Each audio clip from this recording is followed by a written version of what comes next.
Okay, we're back with another tech video. Now I'm going to go through your question, answer it, and hopefully you get the solution.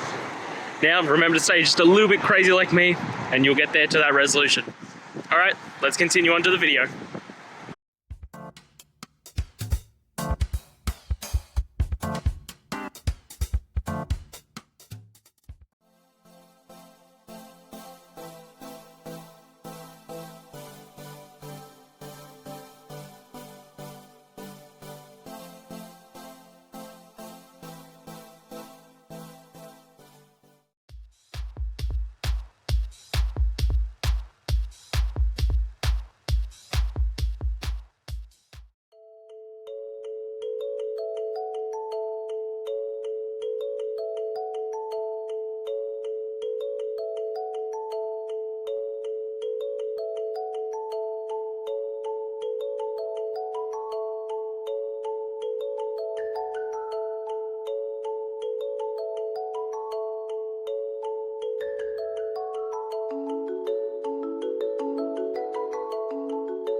And that's it, guys. I hope the video helped find the resolution that you're looking for and you got the answer and worked your way through.